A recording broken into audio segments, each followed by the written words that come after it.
Alors, si on vient aux États européens, vous regrettez qu'ils se subordonnent au marché et que donc ils n'ont pas donné d'impulsion au niveau de leur capacité à aider l'économie. Et donc, vous voulez réhabiliter ce que vous appelez les États stratèges.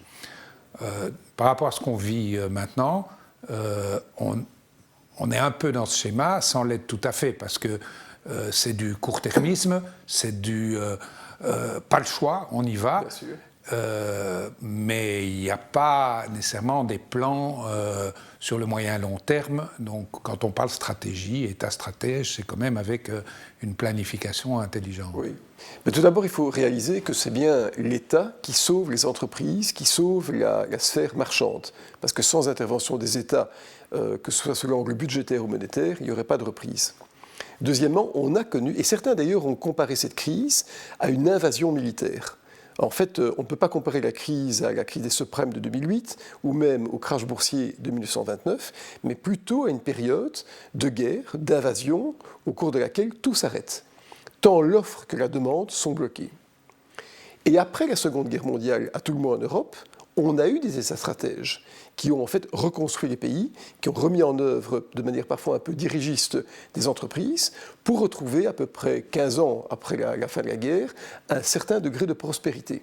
Prenons le cas de la Belgique, on est passé des tickets de rationnement en 1945 à l'exposition universelle de 1958 qui était une période de prospérité absolument extraordinaire.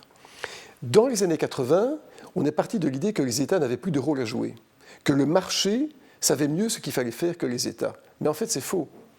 Le marché, l'entreprise, qu'est-ce qu'elle cherche ? Elle cherche d'abord l'enrichissement des actionnaires, elle cherche ce qu'on appelle le monopole temporaire pour imposer le prix de ses biens et de ses services aux consommateurs. L'État, lui, doit gérer des valeurs morales.